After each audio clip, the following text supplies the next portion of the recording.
बाळूमामा काही देव नाहीत, डोकेबाज धनगर आहेत. भूते खेते काढणारा एक मांत्रिक आहे. लोकांनी खूळ लावले आहे. ज्यानं मामांची निंदा केली त्याच्याच 12ही मोठा एका दिवसात कोसळल्या. हा योगायोग होता की मामांचा चमत्कार? बिद्री परिसरात बाळूमामा यांची तब्बल 300 बकऱ्यांची कळप आली होती. पण खास गोष्ट काय माहिती आहे? उभ्या पिकातून जातानाही त्या बकऱ्या मामांच्या हुकमाशिवाय पिकाला तोंड लावत नव्हत्या. जवळच्या गावात ज्ञानू वारके नावाचा एक श्रीमंत शेतकरी होता.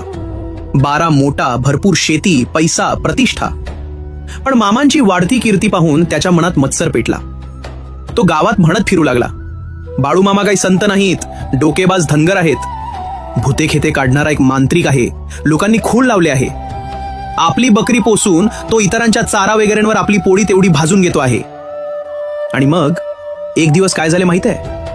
एके दिवशी त्याच्या गड्यांनी मोटा जुंपल्या, मोटा भरल्या, परंतु तात्काळ मोटवण्या कोसळू लागल्या. मोटवण म्हणजे मोट वर ओढण्यासाठी व त्यातील पाणी साठवून पाटात सोडण्यासाठीची लाकडी यंत्रणा. त्याच्या 12ही मोटा त्याच दिवशी कोसळल्या. नंतर त्यानं शहाणे गवंडी व सुतार आणून मजबूत मोटवण्या बांधून दुरुस्ती केली. तथापि पाणी पिकाला पोचण्यातले विघ्न चालूच होते. पाणी पिकापर्यंत पोचेनाच. शेवटी मित्राच्या सल्ल्यानं ज्ञानू वारके थेट बिद्रीला आले. मामांच्या पाया पडले. बाळूमामा यांनी फक्त भंडारा दिला आणि शांतपणे म्हणाले, उद्यापासून तुझ्या मोटा कोसळणार नाहीत. दुसऱ्या दिवसापासून एकही मोट कोसळली नाही. ज्ञानू वारकेंना मामांची थोरवी पटली. ते मामांचे भक्त बनले. ज्यानं निंदा केली तोच शेवटी शरण आला. ज्ञानू स्वतःच्या शेतात मुद्दाम मामांना आणि बकऱ्यांना घेऊन गेला. बकऱ्यांना मनसोक्त 4 दिवस चरू दिले.